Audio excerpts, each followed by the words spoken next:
ಈ ಗುಹೆನಲ್ಲಿ 14 ಪುಣ್ಯಕ್ಷೇತ್ರಗಳಿಗೆ ಹೋಗೋಕೆ ಸುರಂಗ ಮಾರ್ಗ ಇದೆಯಂತೆ.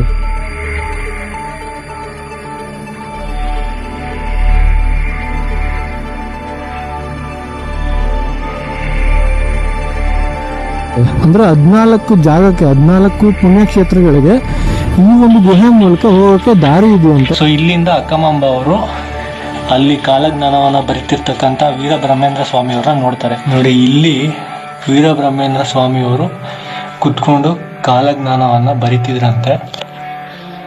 ಶ್ರೀಶೈಲಕ್ಕೆ ದಾರಿ ಇಲ್ಲಿದೆ. ಇದು ಸುರಂಗ ಮಾರ್ಗ. ನಿಜಕ್ಕೂ ದಾರಿ ಇದೆಯಾ? ನನ್ನ ಪ್ರಕಾರ ಎಲ್ಲ ಮುಚ್ಚೋಗಿದೆ. ಇಲ್ಲ, ಇದೆ ಗುರು. ಯಾಗಂಟಿಗೆ ಅಂತ ಹಾಕಿದ್ದಾರೆ ದಾರಿ. ಇಲ್ಲಿಂದ ಯಾಗಂಟಿಗೆ ಹೋಗುತ್ತಂತೆ ದಾರಿ.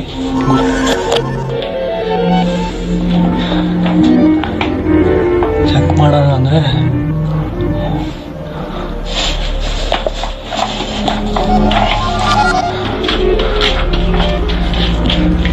ನೋಡಿ, ಇದೆಲ್ಲ ಗುಹೆಗಳು ಒಂದೊಂದು ಕ್ಷೇತ್ರಕ್ಕೆ ಹೋಗುತ್ತಂತೆ.